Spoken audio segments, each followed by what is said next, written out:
Jeepers, is what you're doing OSHA approved? Do you have a permit for this work? Oh, he's drinking the Tonka truck water. Great. I can't believe you got us lost. Well, I wasn't the one in charge of the map. Why don't you ask him for directions?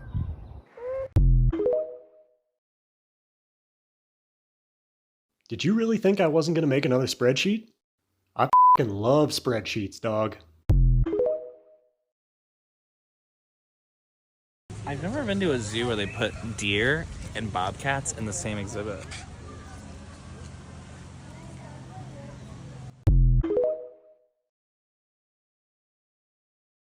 Mira, I've been through therapy, and let me tell you, there's no greater therapy than Al Pastor Tacos. Racacacaca, hello.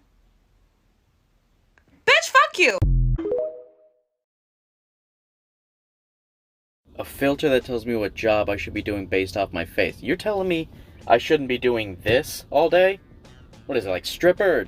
I'd have rather you'd call me a slur. I actually feel like my life is like collapsing around me, so I need like good... Hey Nikki! Hey Nikki, how are you?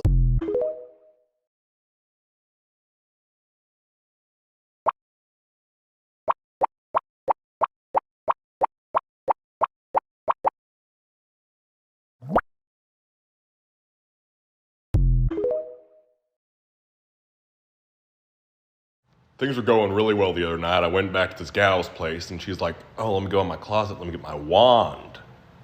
I hauled ass out of there. I ain't trying to get turned into no newt. Witch. Listen here, girly pop. Life ain't all about serving cunt. It's also about serving a higher power, Cthulhu. See if he may work for Cthulhu. You. They say lightning doesn't strike twice. But I do. Ka-chow.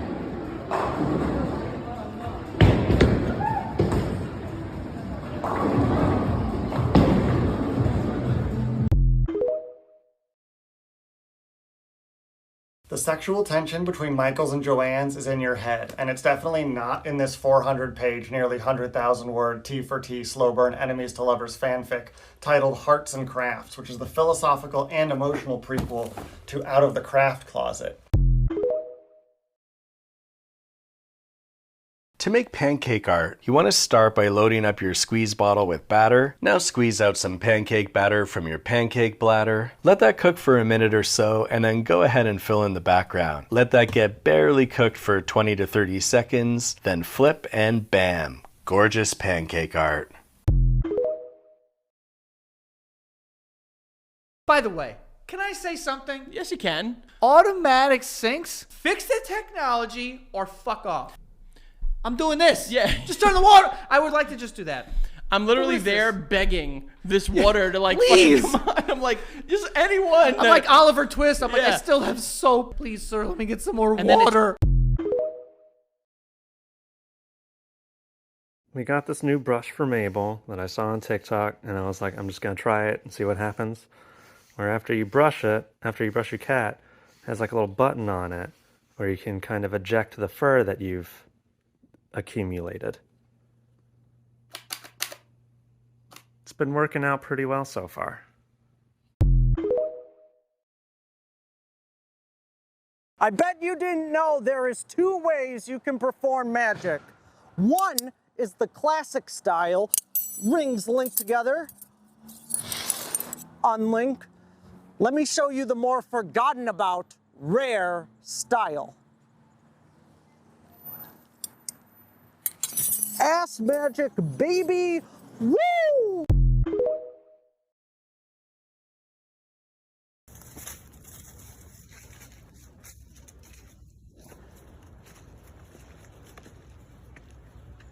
I'm extremely confused. You're confused? I'm fucking confused, bro.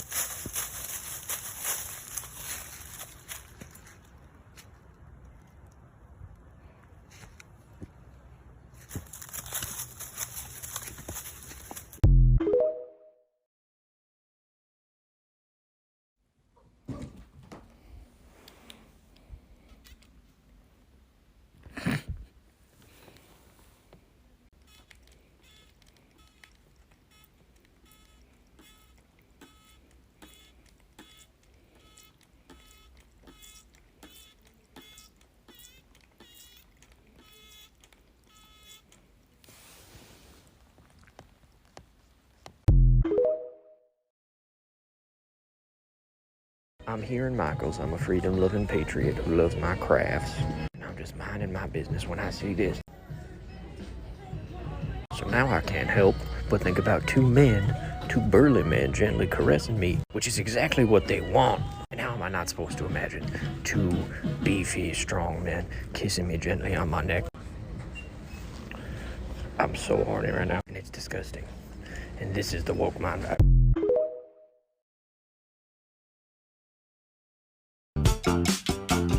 All my friends know the low rider.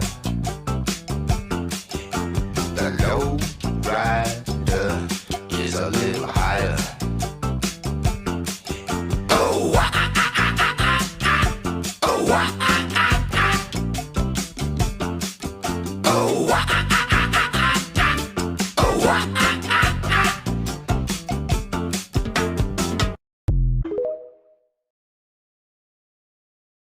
Should I go with the white Vans or the black Adidas? Obviously the white Vans. I don't know, I feel like those would bring me a lot of attention when I go to school. Specifically today. Dude, what? They're just basic Vans. Like, who would make a big deal out of that? No one is. No one is. You're right. I mean, I'm just wearing white Vans. Like, I don't know how you can make that significant at all. Like, I'm just Daniel wearing white Vans. It will be super low-key. You'll be practically invisible. Whoa! Who is that? Whoa! Who is that, though? Whoa! What? Yeah, I'll take a treat. Thank you. Who is that, though? Whoa! I don't know them. I don't know you. Whoa! Who is that? Yeah, I'll take a treat. Thank you. Whoa! Who is... Why did they get a treat? They didn't spin or lay down or anything. You want to give me a treat? That's my best friend. If they asked me to kill you right now, I would do it. I don't even need a treat. Hey! Hey! Ah! Who is that? Who is that? Hey! Ah! Who, do you know him? No, I don't want a treat right now. Hey! Hey! Fuck you! It's brunch. You go like it's the last brunch. It's the last fucking supper. Jesus and his apostles are there with you. What did you just say? Jesus and his apostles? Oh, the who? Apostles? Apostles. No. No, Frankie. They're apostles. But it's spelled with a T. I'm aware. But in the English language, there are silent letters. Lasagna. That's one of them. Technically not. Explain that. Lasagna. What did you think you pronounced just now? Lasagna. Again. Lasagna. Where's the G? Yeah.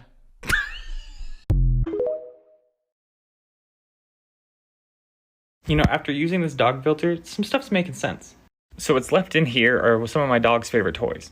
Like, my dog loves this one, and it makes sense. The colors literally look almost exactly the same. But blues, yellows, and oranges seem to be his favorite.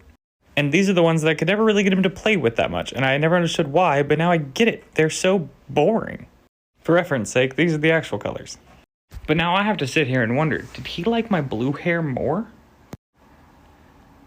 I have never wanted to go back to the blue hair more than finding out about this filter and being like, wait, does my dog miss my blue hair? Right down that way, ma'am. Thank you. Next in line. How you doing, sir?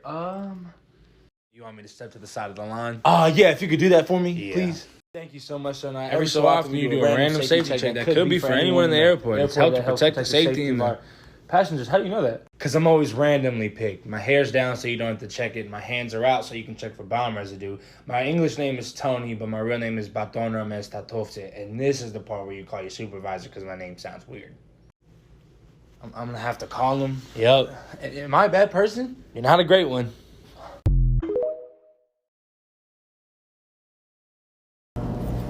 I'm at work, doing my thing. I see this creepy door.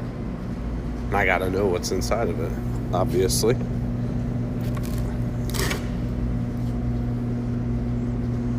It's ice cold. And another creepy door. Hey, I don't want to know what's in there that bad. Let's go ahead and shut that. Lock it back down. Yeah, we're just gonna leave that alone. That's a nope door. Giving green light to airstrike the location. Confirming. Location has been airstrike. Affirmative. Did you say Airstrike? Yes, sir. Location has been airstroked. It'd be airstriked. The past tense of airstrike is airstriked. See, you'd think so, but it's actually airstroked. You know what? I think he's right. It'd be double past tense. We striked them. No, we stroked them, sir. We stroked the enemy. We're not stroking the enemy. We did a military operation and we stroked the enemy in the night. No, we did not stroke the enemy in the night. I'm not saying. Hi, Mr. President. Yeah, we stroked the enemy last night. We stroked them so hard, Mr. President, that they all fucking died. I'm not saying that shit. Okay, I see where you're. We'll go with strike. Airstriked. We airstriked them. Okay, confirming we airstriked the school. 100 children dead. Ah, fuck! I forgot what we do here. I'm an aircraft mechanic, and this is an airplane fact with Max. Today I'm on a 787, and next to me is the aircraft's window. But something that makes these windows a little bit different than the windows on normal aircraft is that the window shades actually darken electronically. And so when you press this button, the window actually begins to fade to black. But something that makes this fading a little bit different than the fading that Frodo experienced after he was stabbed by a Nazgul on top of Weathertop in The Lord of the Rings is that this window actually doesn't begin to fade because of the evils contained within the Morgul blade, which was carried by the Witch King of Angmar, which resulted in Frodo having to be carried on horseback by Glorfindel to Rivendell before eventually they were able to lose the pursuing Nazgul when they were swept away in the floods over the ford of Brunnen. But this window darkens electronically, and I think this window shade's pretty cool. So, yep. Sis, I really think y'all should talk it out. No, I'm from Buttersburg. We don't really do that much talking. Like, what's up? I'm not scared of you. I'm from Wigglesburg. Okay. She thinks she's so hard because she's from New York. Like, sis, ain't nobody scared of you. I'm from 124th and Cinnamon Boulevard. Right, like, she don't know nothing about us cinnamon girls. Like, ooh, she don't know, Janiyah. Right. Like, we get down. Nah, because if she came to West Ticklestown and tried that, she would have been handled. And then she was like, oh, I'm from Chicago. Like, I'm from Buckeysville. Like, Right, you don't you from even the know B. how we get down. Like, she should be scared. Nah, she don't want none with me. I'm from South Boonesville. It took everything in me to keep being professional, girl, because the Paprika City in me was about to come out, and I did not want that girl to come out. Like, girl, why you putting ketchup on your pancakes? girl, you know that's the barnacle in me. Like, Yo, you is so Barnacle City. Only Barnacle City girls do that.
Also had someone that, on a separate instance, that said they cannot work with me because they don't believe women belong in construction. Jesus Christ. The guy from the council came in and was like, I need to speak to the site manager. And I was like, that's me. And he was like, no, I don't think you understand. Yeah, he was like, I need to speak to the site manager. So I was like, okay, yeah, that's me. And so anyway, he walked out and I was just like, what a dick. Anyway, he came back like 10 minutes later. And before he could say anything, I was like, right, I'm going to have you here. So I was like, do you want the site manager? He was like, yes. So I said, right, I'll give you his number. Oh, hang on. So you gave him your number? Oh, Yeah. Hang on. Why haven't you kept up with that? Doesn't matter. Carry on. Michelle's had a bad day, but she's still going to town. Like the effort she's putting in now to really make a scene of this. So then he's like typing the number and I just like a wry smile. Just like. That's superb. And it's just like, I just kept eye contact. And he just like, he lost it. I love this bar. Legendary spot, dude. Oh, where'd the tunes go? Oh, we got a performance. Oh, It's Thursday. It's live music night. LG plays acoustic Imagine Dragons. Go. We got Fedora guy. How's it going, everybody? My name's Jeremy Soul. I'm just gonna be here playing a little soundtrack to your evening. Okay. You want to get the bill? Yeah, let's get the bill.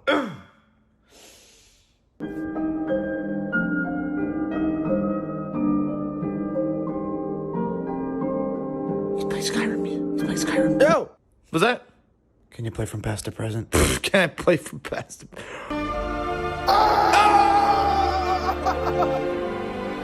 music. I hate the bars playing Skyrim music. I gotta go. Bartender, round of shots for the whole place and a big pint of Guinness for the man in the hot seat.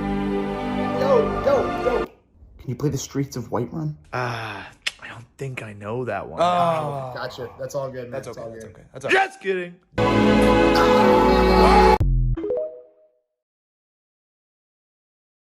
Excuse me, sir. Can you help me with that? Oh, that right there? It's cool, bro. I got you. I bowled her.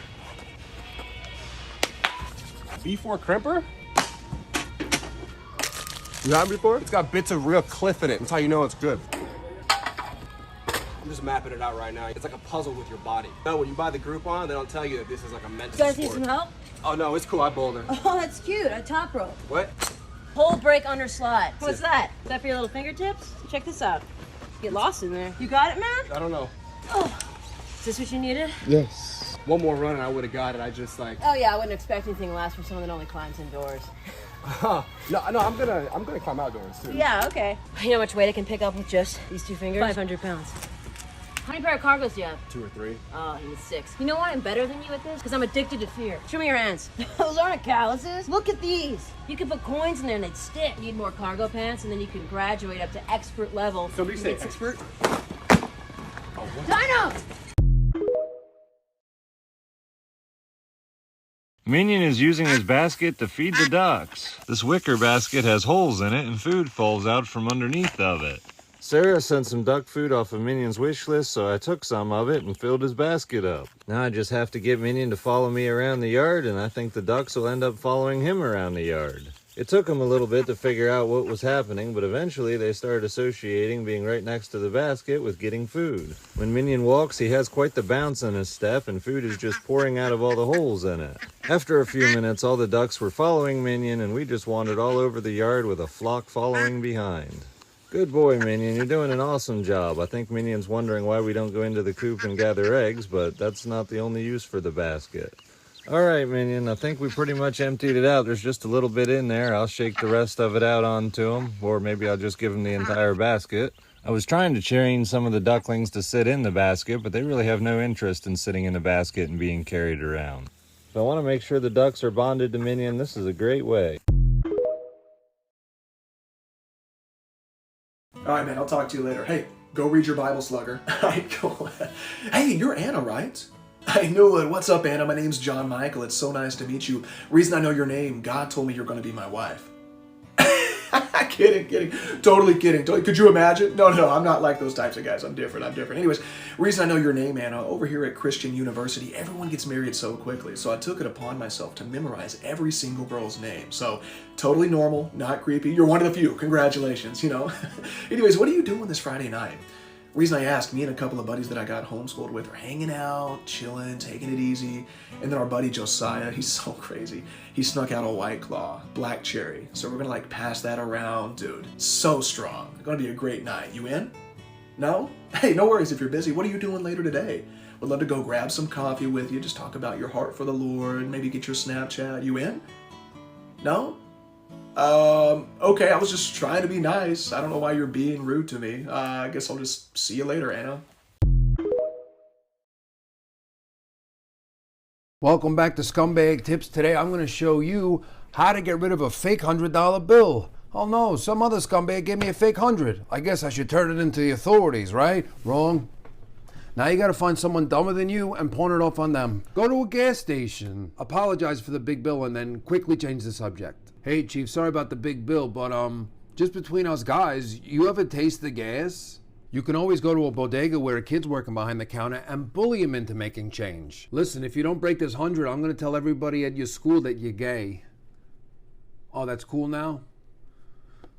All right, then I'm gonna tell everybody you're not gay. For a more sophisticated approach, you could always donate the fake 100 to charity and write it off on your taxes. I'd like to donate this $100 to St. Jude's Children's Hospital.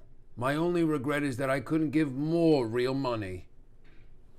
Okay, this one is a little, it's out of line. This one's out of line. I don't know about this one. These kids, they got cancer. Oh God, what am I doing? You didn't give them cancer. You didn't do that. God did that.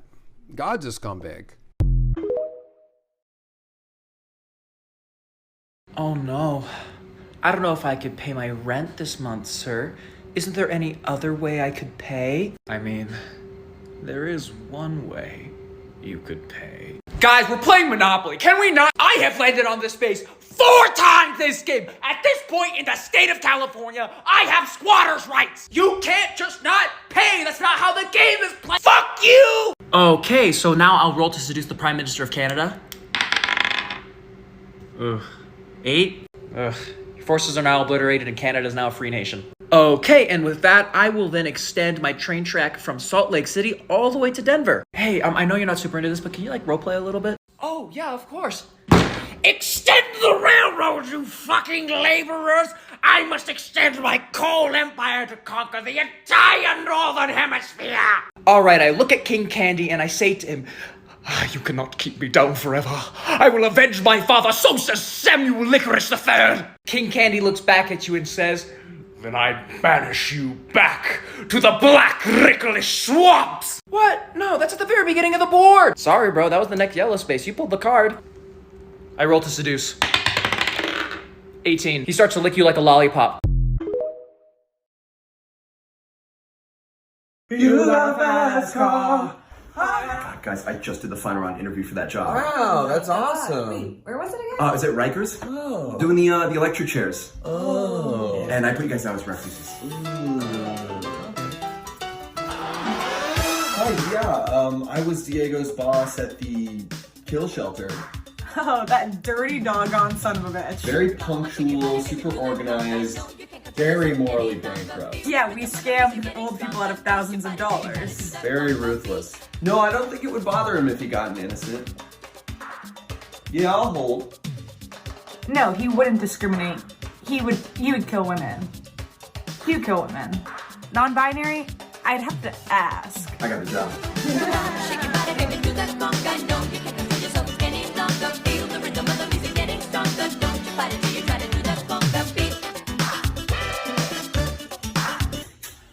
Hey, what's up? How was your first day, man? Oh, dude, you're never gonna guess what happened. You zapped yourself. I forgot to tell you guys, I fried that guy for like 30 minutes today. Yeah, it took him super long to die. Is that normal? No, not at all. I fucked up.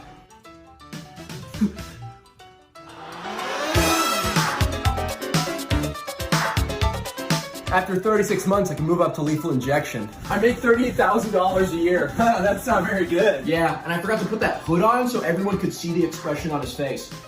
What did he look like? You ever been zapped to death? I think I might be against the death penalty. Oh my god, you guys, you rather have a gay son or a son daughter? Gay son! Gay son!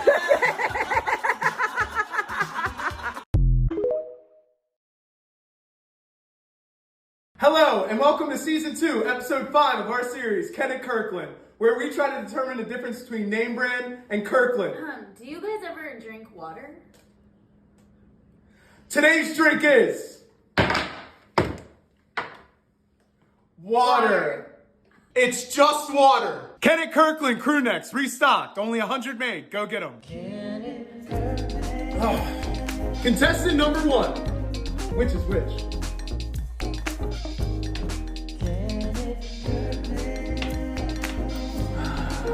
Kirkland. Contestant number 2. Which is which? Yum. Kirkland. Contestant number 3. Which is which?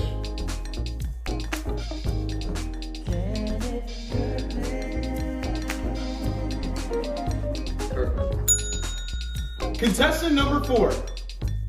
Which is which? Ah, nice. Kirkland. Contestant number 5. Which is which?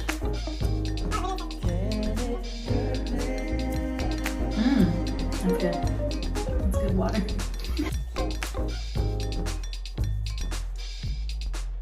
Dang it, this is hard.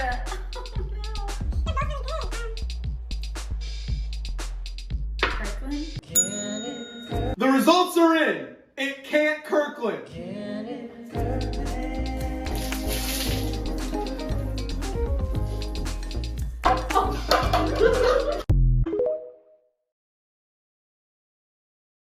Like many of you, I have been ignoring all of my major life responsibilities in order to mainline the new Legend of Zelda game. My life is in shambles, and I have never been happier. But what I love about the game is there's a trope, right? And in fantasy and in video games, that male armor looks like this, right? And female armor looks like this. Not a real battle-worthy armor set, is it? Unless you want your opponent to go right for your femoral artery, okay? It would be like cutting the bottom out of a plastic bag full of motor oil, which is the most Missouri analogy I'll probably ever use in my entire life. But what I love about Tears of the Kingdom is it takes that trope, flips it on its head, okay? We got Link out here trying to fight bokoblins wearing this. This is what my Link currently and presently is wearing, all right? He's wearing the quote-unquote miner's top. Looks more like a miner's bottom to me. What are we mining for? Casual encounters at a locker room of a YMCA? It looks like a backup dancer for Rihanna. All right, this uniform violates every known OSHA standard and regulation, and some of them that the public isn't even aware of yet. All right, not to mention, in Hyrule, they mine for things by shooting bomb flowers at a pile of rocks with a bow and arrow at a distance of about 60 yards. All right, there's no way that this is going to provide adequate coverage for the absolute avalanche of shrapnel that's going to be headed your way. You know, do you think he went to the blacksmith and was like, I'd like chains? And the blacksmith went, chain mail? And he said, no, chains. 10 out of 10, no notes. This one is one of my favorites because it looks like Link got called upon to rescue Zelda again on his way to Carnival. What is he going to beat Ganondorf with the power of dance? Is he going to do a samba that absolutely melts his mind? Okay, is his grand plan, his scheme, to cause Ganondorf to give up, or reminding him of the time that he threw up Brahma in an alleyway in Rio de Janeiro? Des incrível. I got no idea what Filthy Frank is doing, running around fighting bokoblins in the ancient kingdom of Hyrule, but I am here for it. Look at these shorts, leaving nothing to the imagination, all right? Fellas, if this summer you're not wearing the 1.5-inch inseams with the little booties, what are you doing? Get on board, all right? Iconic 10 out of 10. Link absolutely looking like an Aztec queen here. It looks like I'm going to get lost in his abs on my way to El Dorado. Even Montezuma himself would rate this a slay out of 10. This is the Barbarian armor. It was in the first one, and what I love about it is not just the lack of coverage to protect you from any sort of sharp implement of war, but it's the handprint tattoo right there on the stomach.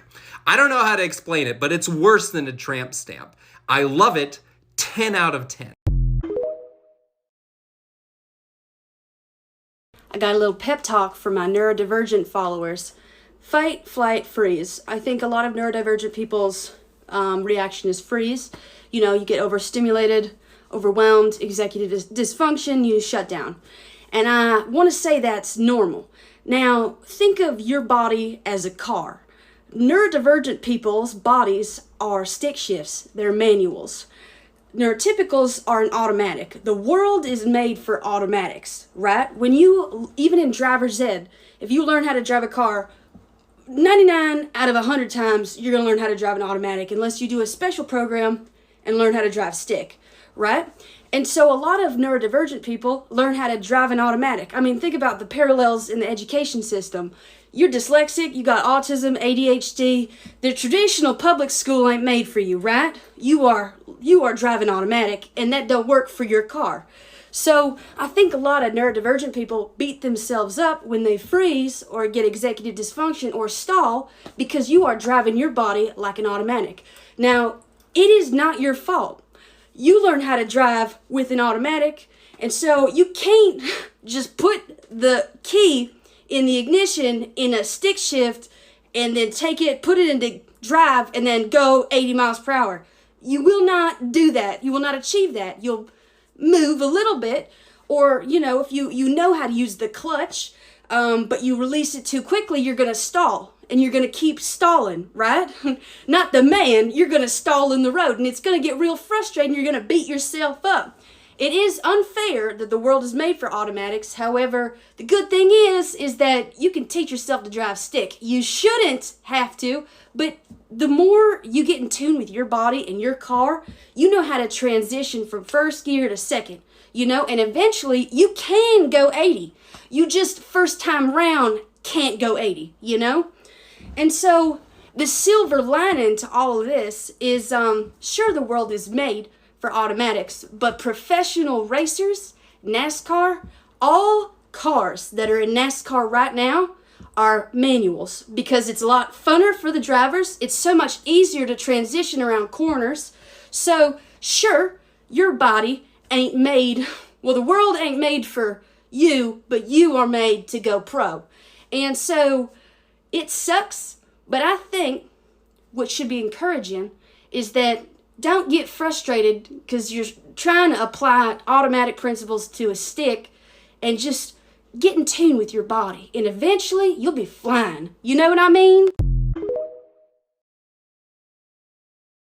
Refrigerators come in pastel colors and are very cute. And this is what we get now. Patriarchy! She's 110% spitting nothing but facts. When the kitchen became something that more men were hanging out and doing work in, they needed to lose the pink, avocado green, and yellow. So enter the era of dark kitchen appliances, white kitchen appliances, and most importantly, stainless steel. Stainless steel is definitely the odd man out here because our switch to it came from the fact that we perceive it to be more clean. But the real reason that this came about is due to the aesthetification of objects in our day-to-day lives, meaning that most objects come in black, white, red because we don't want to offend people. Refrigerators are lifetime expensive purchases, so why the fuck are we going to design them, especially when most apartments and or houses come with them prefabricated.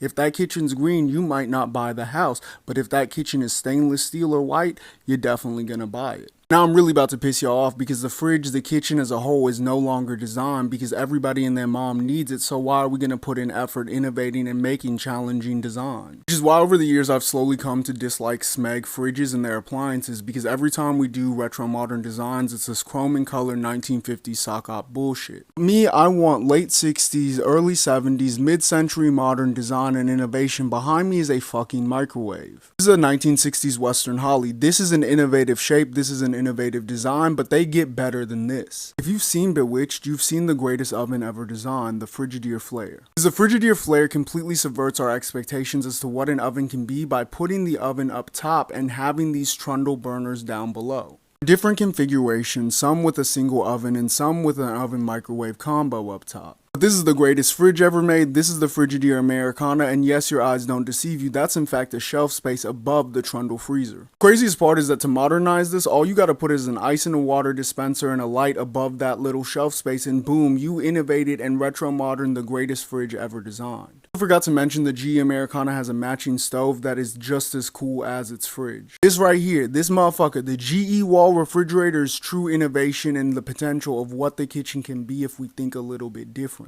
You can't have something like this today because everything's so standardized, even though this would take up so much less space than the behemoth of refrigerators we have today. The craziest part is that there's an even rarer version called the Refrigeration Center with these trough freezers down below.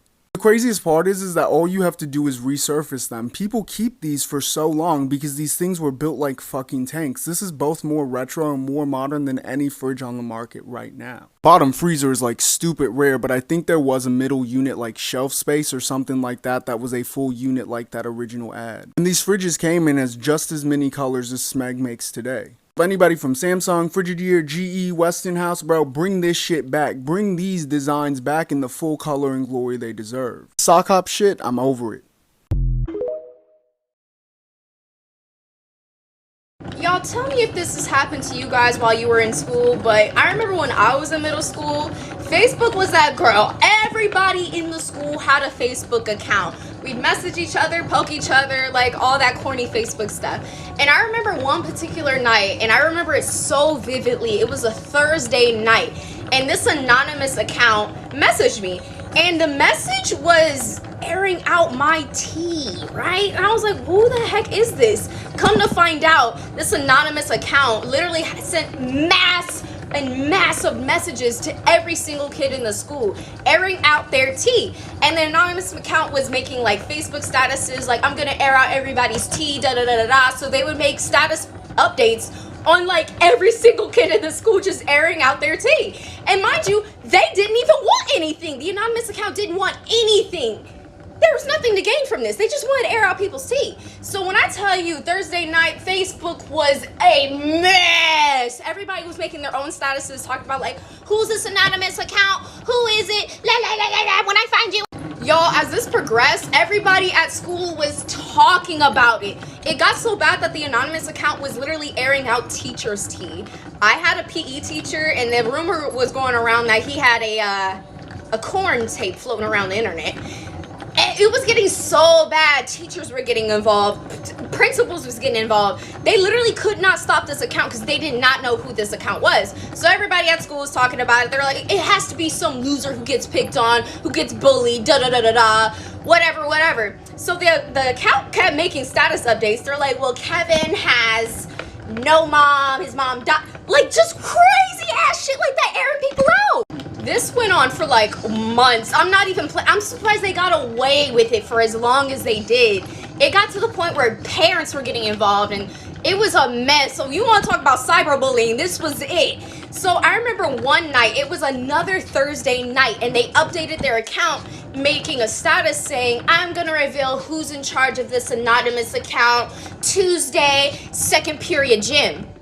Y'all, I had second period gym, so I was like, oh, I'm about to go to school tomorrow. So I went to school that Friday, and everybody was talking about it, and they're like, we're gonna beat up the kid. Whoever comes out, we're gonna beat them up. And so they're like, but what if it's a girl? So all the girls were like, well, we'll beat her up. If it was so bad, and I'm 100% sure that the anonymous person found out that they were gonna get jumped. They literally knew they were gonna get jumped. So when it came down to Tuesday, second period gym, nobody said anything. I was looking around, everybody in the gym, because everybody was like waiting for who's gonna come out and say it's them. We were ready to jump this person. I'm not even playing. Good morning, girl. You come to see me? And who's this you're bringing with you? Look at that wee teddy bear. Oh, wee brand new calf. You've been hiding that, haven't you? Look, we'll get you some dinner, girl. Oh, look at that wee fuzzy thing. Oh, look. Oh, I wonder what that is. There's no chance of me catching that anyway. Wee flying machine. Yeah, let's see if we can get around and get like. Hello, wee beautiful. Hello. Hello. Hello. Hey, Mum, you're a calf. You're a good calf. You got a good calf, have you? Wonder if you'll let me see your ear tag number. Hey, you're a good girl. Oh, look at that wee furry thing. Oh, want to say hello to everybody? Want to say hello to everybody? Yes, you. Hey, baby coo. Yes. You're a good girl, aren't you? Look, good girl. Oh, look at it. I think that's been a couple of days old as well, that one. 2 or 3 days.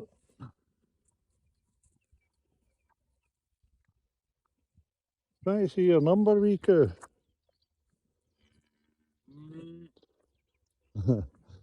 Shouting. I'm not getting near him, look. No chance. Yes, we know you're new because you've got no earrings in. Yes. Doesn't look like you're going to be getting them in today either.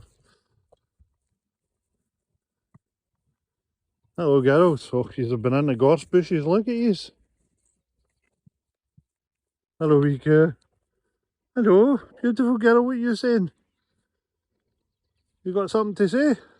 Give me breakfast. Is that what it is? I'll get you some in a minute. Try to check this wee calf out.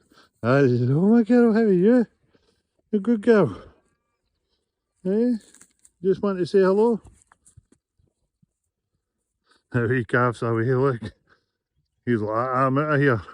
You're not getting tags on me. Look at him. Well, he'll need to wait till tomorrow when I've got help. Oh, you're a good girl. A bit foggy, you know, it's a nice day. These yellow fields, I don't know if you can see them. I think you'll see them on an iPad or something in the background there at least. You can see one. That's rapeseed. They make oil out of that. Lots of people keep asking me what it is. Hello, wee coo. Hey, hello, you're a good girl. Does that not smell good? You never smelt human horns? Look at her face. Oh, you're funny.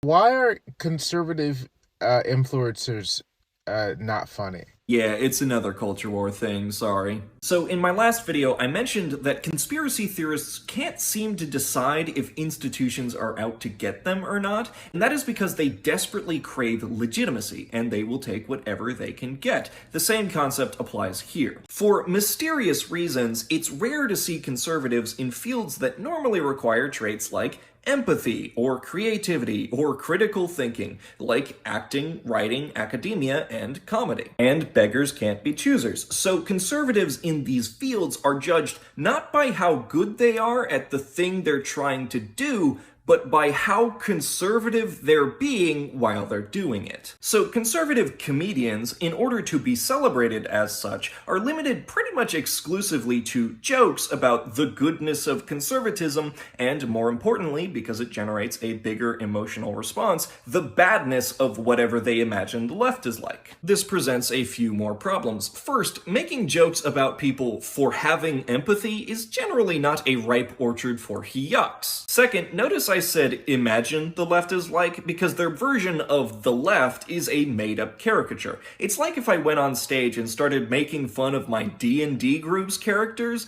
Nobody cares, no one will laugh. But most prominently, conservatives seem unwilling or unable to compartmentalize their anger. What I mean by that is, I think Jordan Peterson is a reprehensible excuse for a human being. He has caused immeasurable damage to multiple marginalized communities, not to mention his former patients. If he retired tomorrow and fucked off to the Bahamas, the world will be noticeably better off.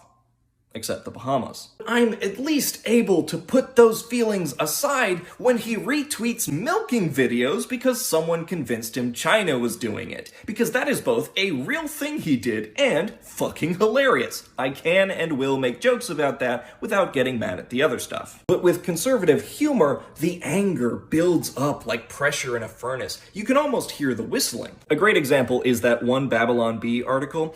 Dumb AOC accidentally strangles herself tying her shoes because she's so stupid. They get mad at the premise before they can even make it to the punchline. Haha, those libs always wanting to change their gender. Can I change into a helicopter? I hear they're putting their merch in Target now. What's the world coming to? Don't they know children can see it? And now they want to change the hormones of children. And now they want to do surgeries.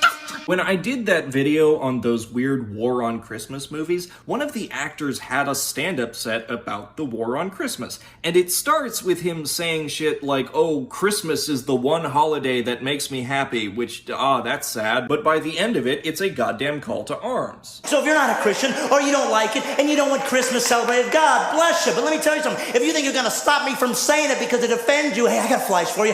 Put a helmet on! So, hope that helps. Conservative comedy isn't funny because that's not the point. It's just another outlet to be bitter. The internet is one of the United States' best inventions, but it's not unique. Other internets have existed. Oh, you about to talk about Cybersyn and how the CIA sanctioned the coup to overthrow the Chilean government in the 70s because it was working too well? Non. J'allais parler de la France. Oh, de la Minitel? Oui, le Minitel. Minitel, oui. Ok, très bien. It's the late 1970s, and France has what is widely considered to be the worst telephone service in the industrialized world when a couple of French researchers write something entitled L'informatisation de la société, which catches the attention of the French president. Their research talked about the growing importance of computers and recommended massive government investment in the telephone service and had lofty ideas that any ordinary French citizen would have ready access to a variety of different public and private services from a computer that was available in every single home, and the government did something quite rare. They listened to that expert advice and implemented it, and after a few short trials between 1980 and 1982, the Minitel, Médium Interactif pour Numérisation d'Information Téléphonique, was deemed commercially available, and anyone who wanted one could just go to the post office and pick up a free terminal. It would be the modern day equivalent of anyone with a phone number getting a free iPhone from the government if they wanted one. Hold up. Free iPhone? You talking crazy now, bro. We talking about the 1980s, alright? And that thing wasn't even a computer. It was a terminal that let you access a computer, alright? What could you even do on that thing? Well, originally you could only use it as a digital phone book, but by dialing an HOI computer network, the French could use Minitels to look for a job, make a train reservation, buy groceries, or test their IQs.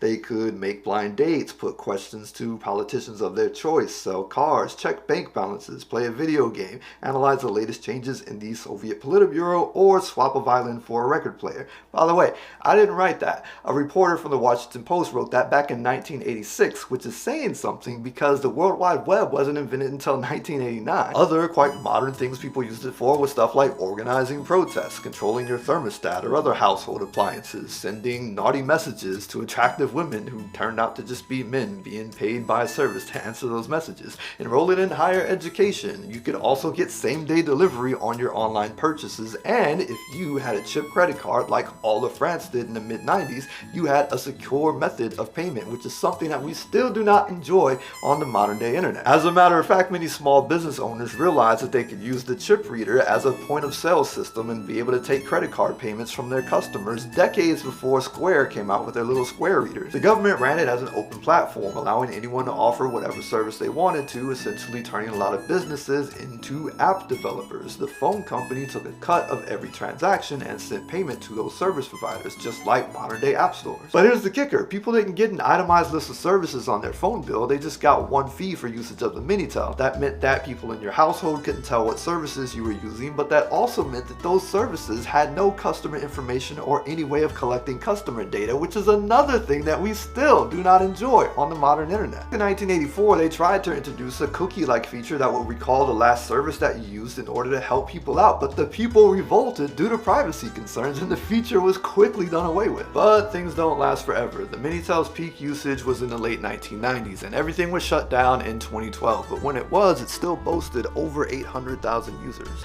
Hang on, my food's here. Setting up the network and sending everyone a free terminal cost the French government roughly 8 billion francs or 1.3 billion US dollars over the first 8 years of its life. During that time, they recorded about 3.5 billion francs in profit, which is roughly $580 million, and that does not include the 500 million francs they saved every year by not having to print as many phone books. Now, I got a few comments like this one on my video about how the internet was created, saying that AT&T was actually practicing good business by not wanting to develop the internet because a market for something like that didn't exist at the time. However, the Minitel clearly shows that things could have gone a completely different way had people only believed in it. Capitalism will never make you anything cool or useful. It will only swoop in at the last second after all of the hard work has been done to sell you something that you could have had years ago had people only not been concerned about whether or not it would make a profit.